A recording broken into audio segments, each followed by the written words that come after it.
obtained by sophisticated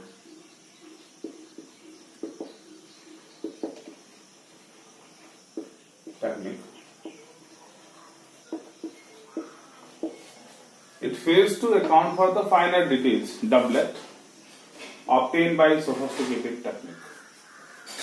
The next, it is unable to explain the spectrum of atom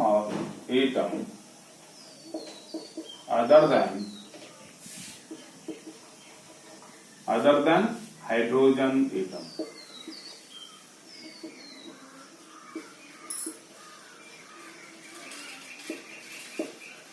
Hydrogen atom, which contains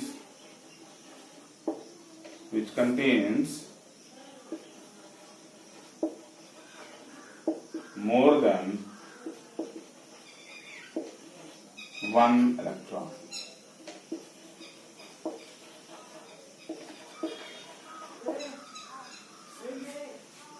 The next, it could not explain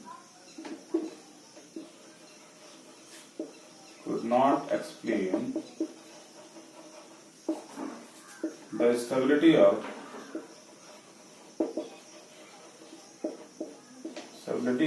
atom to form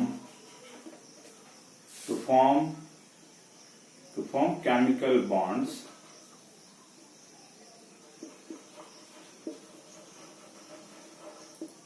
the next one.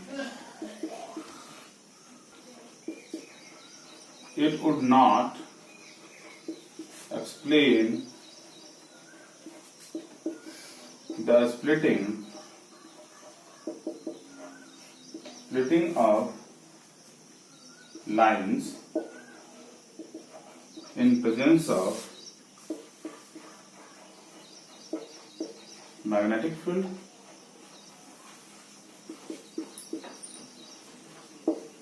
That is known as Zeeman effect.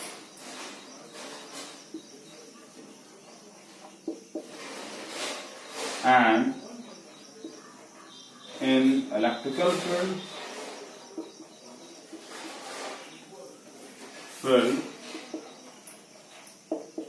known as Stark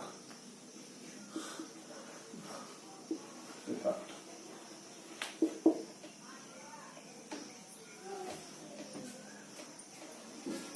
Let us discuss it once again.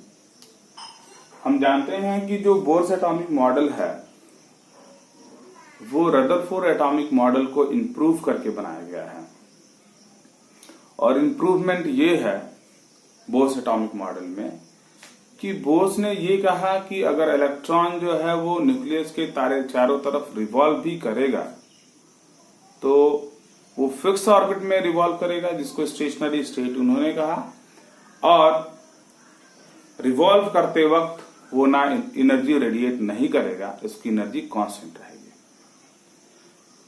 और ये Bohr's atomic model जो है वो बहुत सारी चीजों को explain करने में हमें हेल्पफुल होता है। कैसे? जैसे ये बोर्स एटॉमिक मॉडल जो है वो लाइन स्पेक्ट्रा और हाइड्रोजन एटम के स्टेबिलिटी को एक्सप्लेन कर लेता है, लेकिन बहुत सारे इसके लिमिटेशंस भी हैं। लिमिटेशंस क्या है?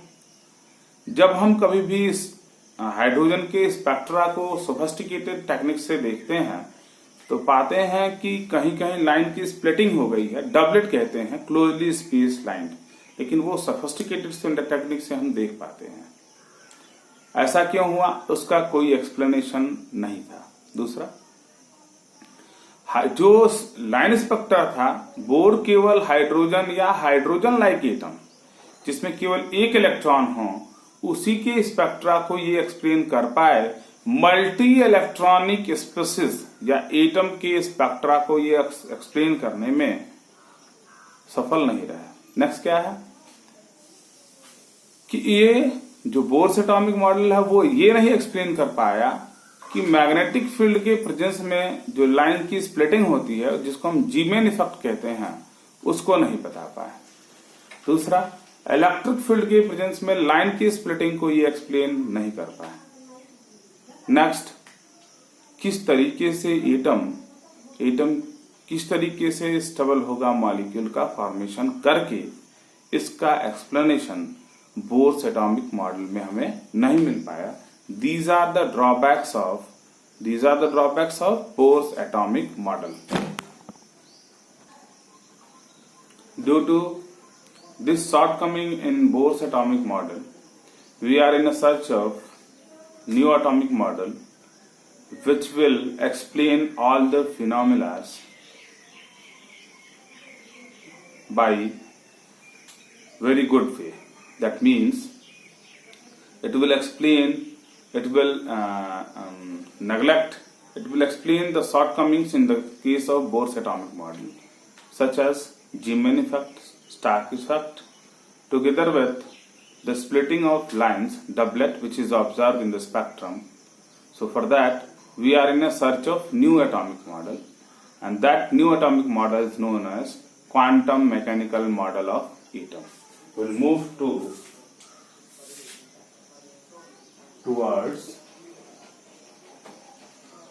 quantum model of atom. Towards quantum mechanical model of atom. And in order to know the quantum mechanical model of atom, first of all we have to know that matter has dual characteristic. It means dual behavior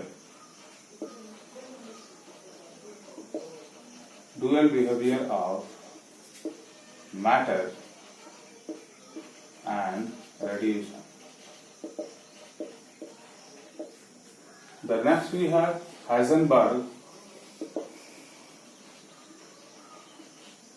uncertainty principle.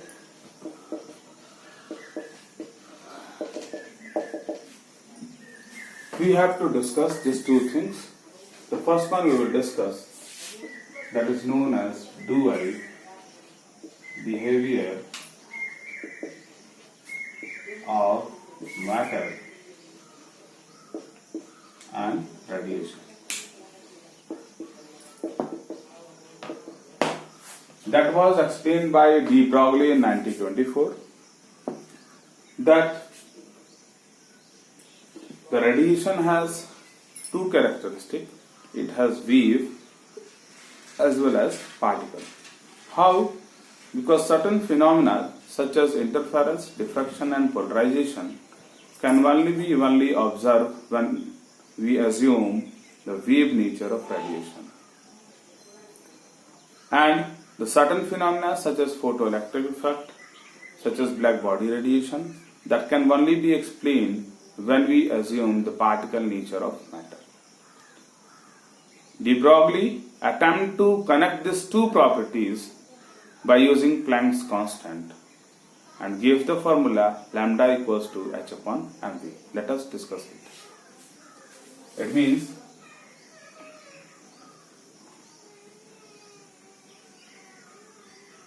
the matter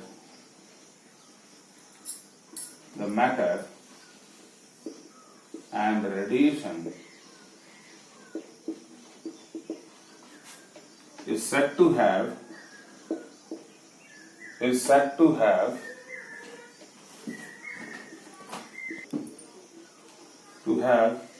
dual behavior,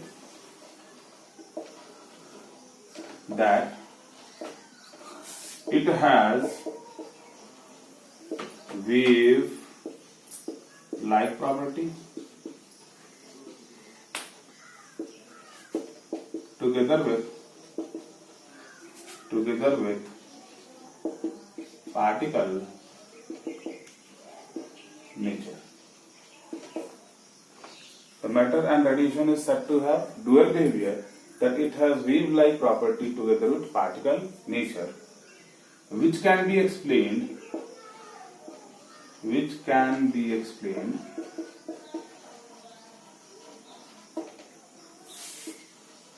by interference, diffraction,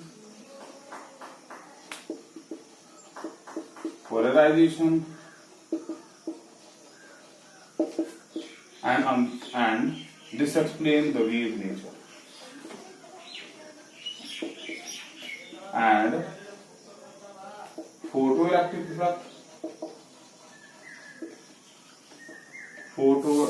effect, black body radiation,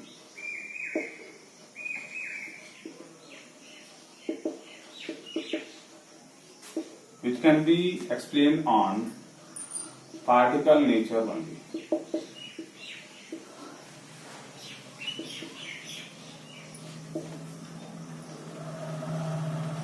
Then de Broglie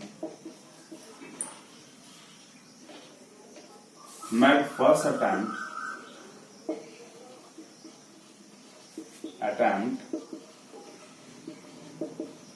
in 1924 to connect these two properties.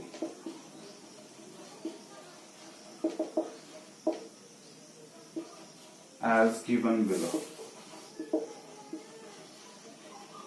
That is, lambda equals to h upon mv. Or we can say lambda equals to h upon mv, it is known as P. Lambda shows wave nature, P shows momentum, where P is equals to m into v. M is mass and v is velocity. H is known as Planck's constant.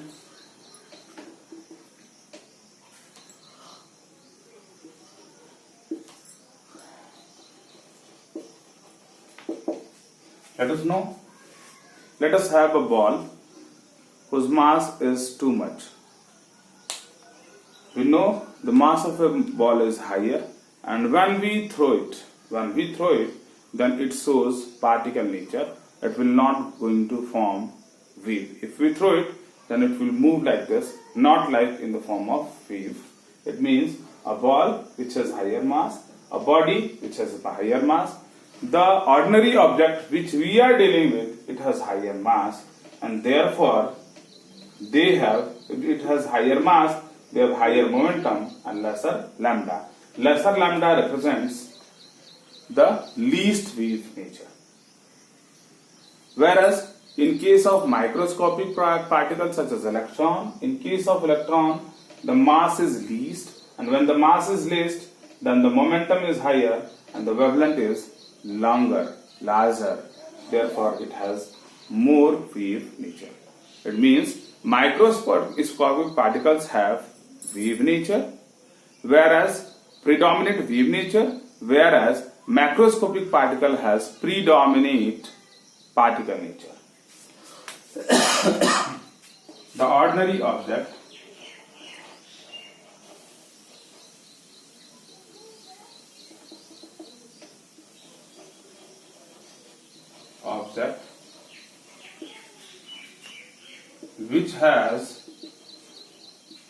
which has higher mass, we have seen the relation. It means lambda is inversely proportional to P. It means the one which has greater momentum has lower lambda, and the one which has lower lambda has greater momentum. The ordinary object which has higher mass has higher momentum,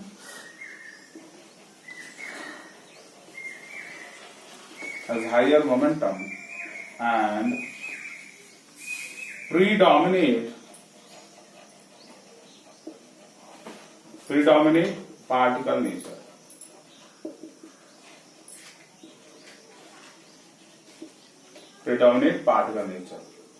Whereas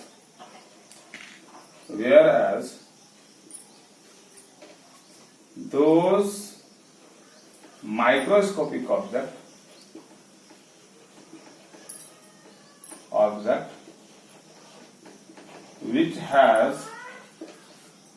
which has lower mass has lower momentum, lower mass has lower momentum and predominate